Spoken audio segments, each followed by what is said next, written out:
Hello, welcome to another episode of the Rhode Island Small Business Coalition Small Business Live Forum. I'm your host, Dave Dedakian, a small business owner here in Rhode Island. I own Eat Drink Rhode Island, and it's my pleasure to be with you again this week. We've got another great guest with us. We've got a lot of great guests coming up. If you stick around to the end of the show, we'll talk about all the guests coming up. And as always, you can find the Rhode Island Small Business Coalition online at rismallbusiness.org, Facebook, Instagram, and all that. So let's bring on today's guest. It's an honor to have the deputy majority leader of the Rhode Island House with us here today, Representative Scott Slater. He represents District 10, which covers Providence. Welcome. Yeah, thank you, David. Thank you for having me on your show today. As you were saying, I'm a state rep for Rhode Island, but in Providence in particular, my whole district represents Providence District 10, which is Elmwood section of Providence, Reservoir Triangle, and the west end of Providence going down towards the Armory. And so I've been a representative for 13 years, and I'm honored to be here to talk about small business. It's, as you know, as many people say all the time, which it is, it's a backbone of our economy, and the majority of our employment comes from small business. So it's extremely important to listen and to get the input of small business owners and try to make sure our legislative agenda addresses their concerns and issues, especially coming out of the pandemic and how many small businesses suffered with the various guidelines and rules and regs. And so hopefully we're seeing, the end of some of the mask and vaccine mandates and coming more to from a pandemic to endemic. We can support our small businesses and get them, I know we've given some loans and other support, but nearly not enough. And I know there's more that needs to be done. So looking forward to the discussion today. Thank you. Well, there certainly has been a lot done already, and it's been great to see.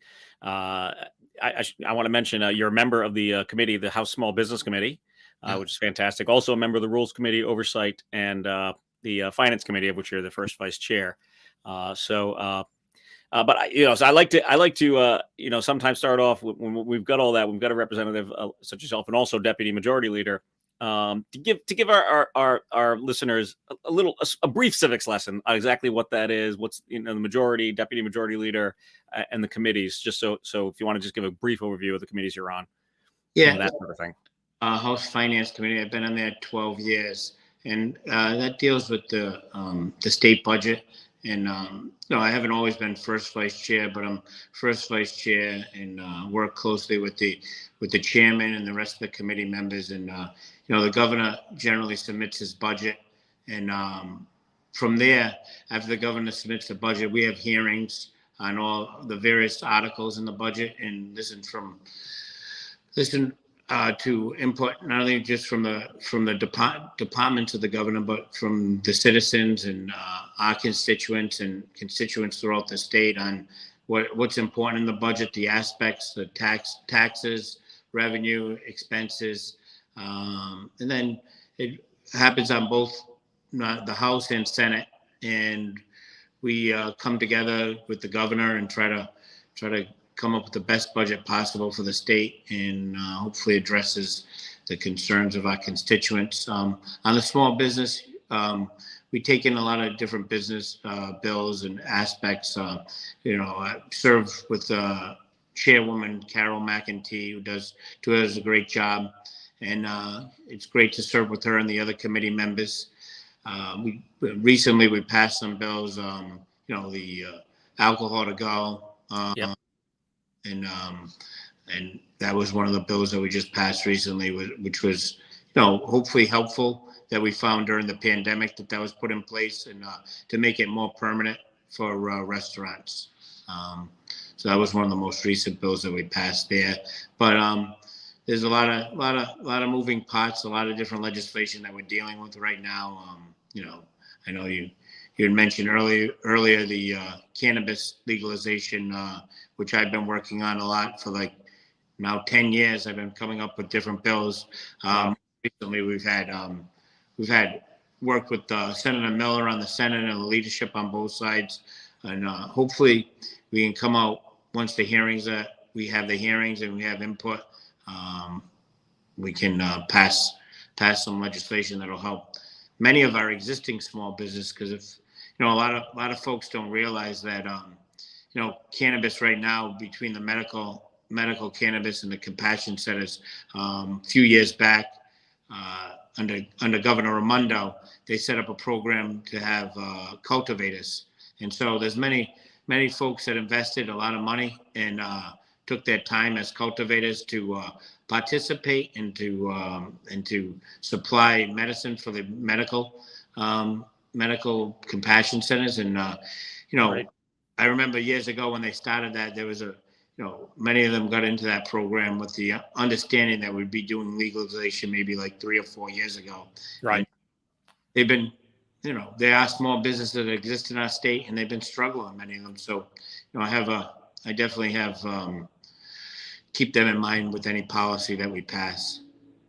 Yeah, it's definitely, while we're on that topic, we may as well continue with it before we jump into the finance items. But I mean, the marijuana business is certainly a small business issue. It's certainly something we've talked about here before. Like you just said, many of them are small businesses. And we certainly see it from a financial standpoint, the money heading out of our state. I mean, you can't drive down 95 or 195 without seeing those billboards. That's, one piece of the puzzle. There's a lot more, as you mentioned.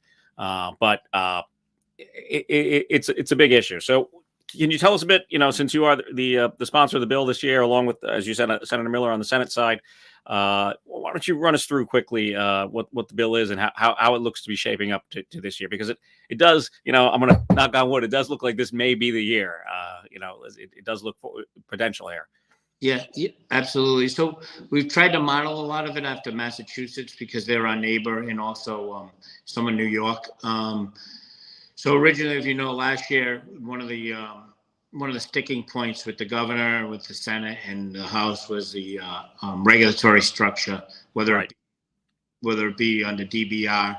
Under the bill that we proposed, worked out with the Senate, it's sort of like a hybrid. It'd still fall under DBR, but there'd be a Cannabis Control Commission, with 3 members. They'd all be appointed by the governor, and one would come from a list from the Senate president. One would come from a list from the House, and that Cannabis Control Commission would take over regulation once they're in place of medical and recreational cannabis, similar to the structure that New York has, with an advisory board. That's very important, an advisory board of folks that are in the industry on a regular basis, whether they be cultivators, representatives of compassion centers, law enforcement, people in the social justice field, just to make sure that the policy is getting input from those that are affected on a daily basis and that understand the industry, maybe more so than the average legislator that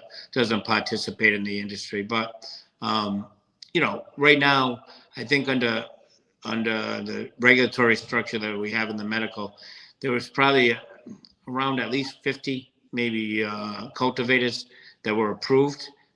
These folks have been, good citizens. They employ many people in our state. Right. They've been paying pretty high licensing fees and having DBR, regulate, and their supply is just to the medical field right now. So there's about maybe 20,000 patients. There's a number of folks that have out-of-state cards. So they've been supplying the 3 compassion centers, and some have been doing well, some haven't. Some have been struggling because, it's just not big enough of a market. And now with Massachusetts coming on board, you see some of the cards drop off. And so a lot of times we hear, oh, how much revenue is there going to be from legalization?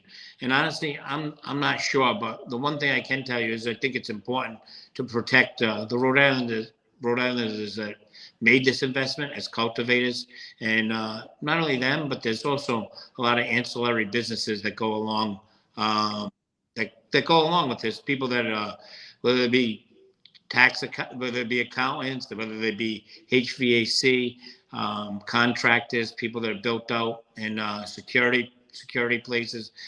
small businesses that are there. And as you talked about, we've had so many people that are going across the state line to whether it be Attleboro, Seekonk, that are close enough to purchase cannabis recreationally.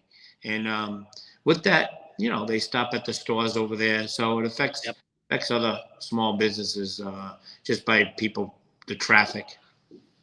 Absolutely. I think it's important. It's great that you mentioned, you mentioned cultivators several times. I mean, from my world perspective, farming, food, there's a large amount of business that can be done there. I mean, it is a farm product essentially.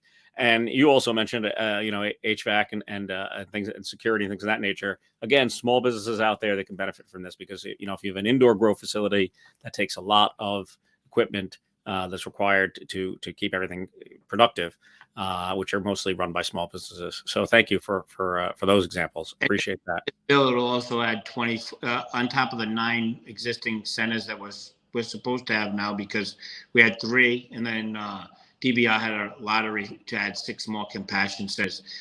This will add, once we have the Cannabis Control Commission in place, it'll add 24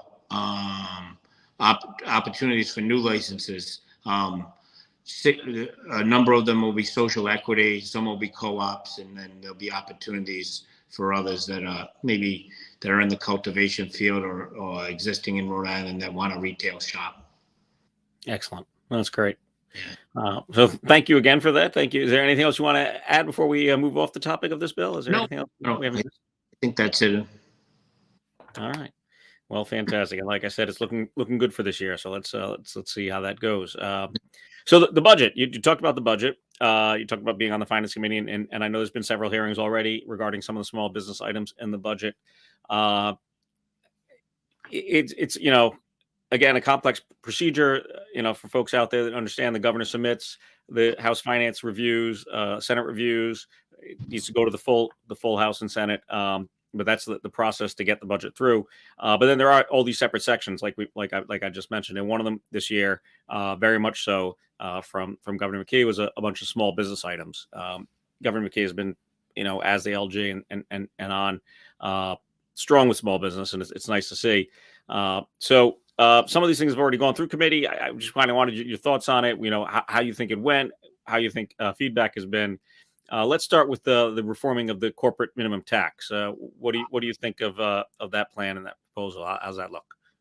I think it's important, reforming the corporate minimum tax. I think over the last few years we've tried to reduce it. I know under Speaker Mattiello we had a proposal that we reduced it somewhat, but I think we can do more. I think it's something that I think stands in the way from some folks as a barrier, especially in my neighborhood, for folks to participate and to open up a small business. So I think it's something that we can do more on and address as we go forward, especially with the money that we got from the federal government and others to try to have a proposal to help additionally for small business.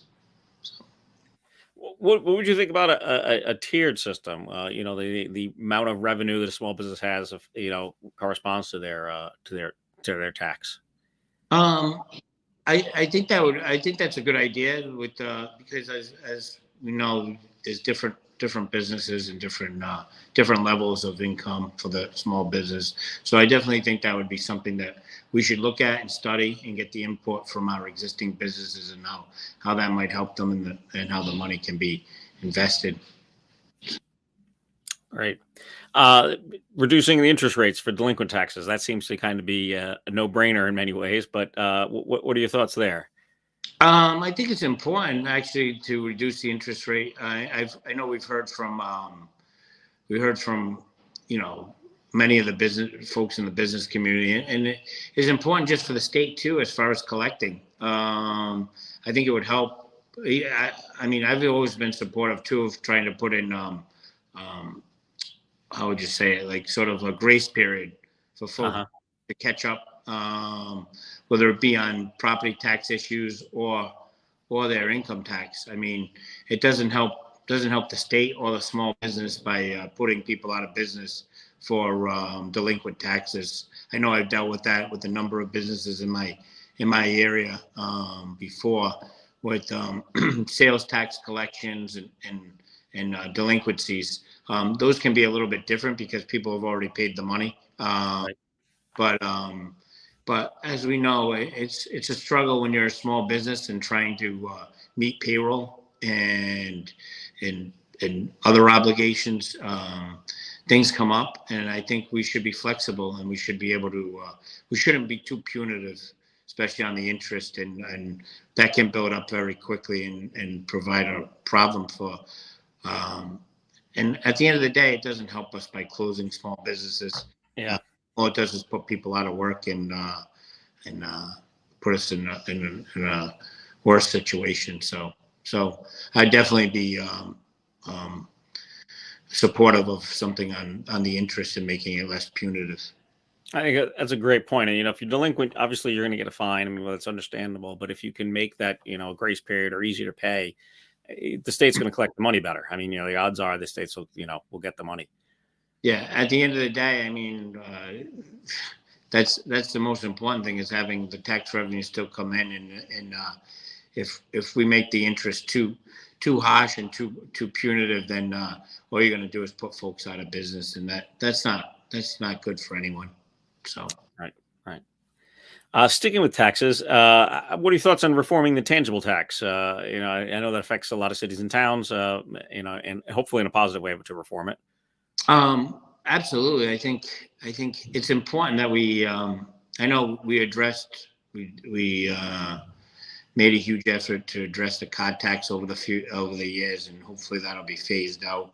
I think the next that we should really attack is a tangible, because it affects businesses, and it's not just that. It's a whole nother level of reporting as far as equipment and making sure you meet those deadlines of local assessors. So I think that's something that we should definitely look into reforming. I mean, I'm not sure exactly. I represent the city of Providence. I don't think it's a large number in the budget. It's a decent number. I mean, but I don't think it's. I think it's something that we should look at absolutely, and because it's just a whole nother level of burden on small business and complaints that I get from having additional bookkeepers and making sure that they track what new equipment they have and what's taxed and updating the form. So I know I've worked with a lot of small businesses, not only in my district, but others that, maybe have missed a deadline or it's just another punitive Exactly. measure that gets in the way of people that just want to operate their business and, employ folks. And so it's another hurdle. So hopefully we can address. I know there's a lot of dependency on it with local cities and towns, but I think we've done it on the card tax, and it'd be something that I'd be supportive of looking at reforming. It does seem to be working with the car tax, like you said. I know, just to use your example of Providence, there is a large amount of revenue derived there, but there does seem to be other means to get that. Absolutely. I think it seems like a larger number. It's definitely a large number, but not in the scheme of the budget. It's I think there definitely could be some proposals that come forward and try to address that for our small businesses and have more folks open up. Yep. And like you just said, sometimes you miss the deadline, things of that nature. So one of the other roles that has been placed into the budget this year is the idea of a taxpayer steward, a full-time person at taxation to help out small businesses and individuals, not just small businesses, but certainly someone the small businesses could call up and say, hey, what's my situation? What's going on with this tax or that tax? How do you think that's going? Do you think that'll get through this year? I hope so. I don't remember. I don't know if we had a hearing on that yet in finance. Yeah, I don't think that one's gone yet. Yeah, but it's definitely something that I've heard in the past. Even with the city, when folks have come in to have like a one-stop, because it can get confusing, because even navigating with small businesses that reach out to various rules, regulations, whether it deal with the state Department of Revenue or dealing with your local municipality as far as registering fees, it can be a lot of hurdles. And sometimes you hear, especially from businesses, and that what happens is I'm paying, but sometimes it's a death by a million paper cuts. They say, Right. just various forms and regulations go through.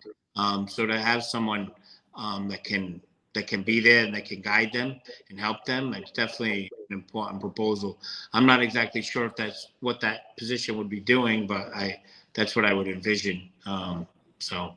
It seems like it, yeah. I mean, I could just say from my own personal experience, I got a letter last week that I missed a sales tax period. I didn't actually miss it last year. I used the new tax portal, and it didn't get registered because there's actually two tax portals for the state at the moment.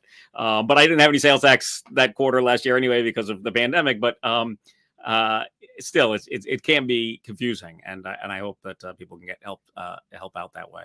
Yeah, 100%. And then when you get those notices, I mean, you're a small bit, it can become anxious. It can give you anxiety with, like just trying to survive and make your payroll and then have these other constant notifications from department of rules or regs that just sort of get made and you're not aware of, So. Absolutely. No, it's true. I mean, if I didn't have a zero balance, I certainly would have been quite anxious about it. You're right. Because then there would have been fines and all the rest. Right. That's an excellent point. So we talked about, okay, we've seen the to-go drinks passed this year, which is excellent. Another bill that just recently came up, I've had the chance to speak to the sponsor. It's coming in front of small business soon. It was in front of small business last year. I don't know if you know too much about it yet. I don't, if you remember back to it, the cottage food bill. Which bill is that? Say that again. Cottage food to allow people to produce foods at home for retail. Yeah, I'm not as up on that, but no, that's okay. You can't be expected to know everything that's going on. I completely understand. And like I said, it was just submitted, so it hasn't even gone to committee yet. Yeah. So something we just wanted to flag as very small business friendly, very small business startup friendly, which is the case. It allows people to start their businesses at home and then move them out. So when that does come up to the committee, hopefully we can see some progress on that there. Definitely, it'd be something I'd be open-minded to. So another one that came in front of corporations, so you may not be aware of it yet because it hasn't gone to the full house, is the happy hour bill. Again, something we think is very small business friendly for a lot of restaurants and bars. Yeah, I'm supportive of. I've heard. I feel supportive of it. I heard there's some that some in the business community but might not like it, but I'm not exactly sure. I haven't seen the hearing yet. I don't know if they've had a hearing yet, but something that I think would be supportive for a lot of bars and restaurants in the city. So something that I've been supportive of. Thank you. Anything else that you've seen so far this year in small business that I haven't touched on, that's come to committee or not, that would be helpful? I've been kind of concentrating on some of my the cannabis legislation, so I've been tied up with that a lot. But I'm always open to hearing from the small businesses in my community. There's nothing in particular that I've seen that people have reached out to me. Some of the bills that we've addressed already in the committee, I think are good. But anything that helps, get rid of some of the red tape. The post that you talked about, I haven't seen that in the budget yet, but it's something that I'd definitely be interested in helping our small business navigate. It's different. There's rules and regulations that can be good, and like some businesses are really supportive of, because it helps promote their industry and make sure that their industry stays at a high level. And then there's some that are more of like a nuisance, and they'd like to see taken away. So I think there needs to be a balance, and as a budget for the state of Rhode Island is extremely important. Tax policy and making sure that we pass good legislation, whether it be like you talked about with the interest rates on delinquencies and so I'm definitely supportive of those. I know we've had some APRA proposals. Yeah, I was going to touch on that next. You want to talk about those funds and what your thoughts are there? I think it's important to, I know I've heard from a number of businesses that, it's important. I know gave out grants and, they helped a lot of small businesses. I think that's important to continue and to help give grants. I know there's a lot of folks that still aren't on their feet right now from the pandemic, and, and maybe they can even use that money to, whether it be repurposed or look at the business plan as far as how they can, pivot in these times. And with, I think hopefully we get more people in their offices and working, Sure. especially for downtown. I think, it's important to have foot traffic and to have folks back to work, because if people are home, then, people need to think about their business and how they operate from that angle. Right. So that's an excellent point. I mean, talking about downtown, I would be remiss if I didn't, plug a friend, Jen Ortiz, who owns Executive Cuts downtown there, does your hair. If I had hair, I would use Jen. But she's downtown, and she's got that barbershop downtown there. And unfortunately, yeah, there's not as much foot traffic. I mean, she tells us this all the time. There's nothing like the foot traffic there used to be 2 years ago. No, I know, but I know she'll do well regardless, because so I've known Jen for so many years, and I've been going to her for many years, and she just does an excellent job. And Yeah.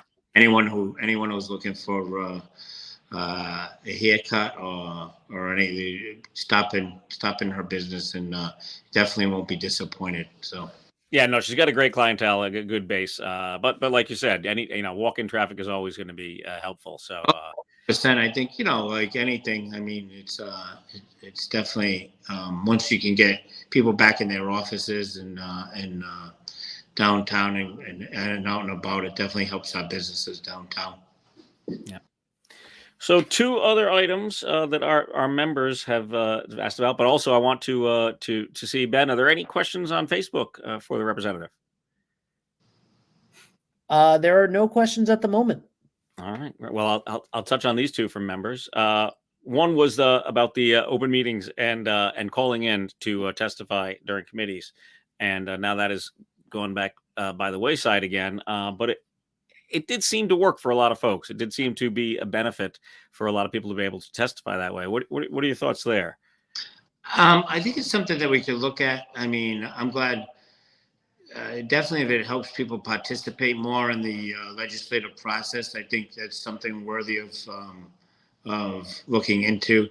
I mean, I know that even written testimony and emails, maybe folks don't feel like they're heard as well, but it's definitely, I know I look at everything that comes in, and I know I pay attention to a lot of what's written and read the stuff even after the hearing. So I think people can still participate. I do love having folks that are there in person, because Sure. I think it adds a whole nother level of engagement and ability to understand issues a little better. But it's definitely something that we can look at, especially with making sure people have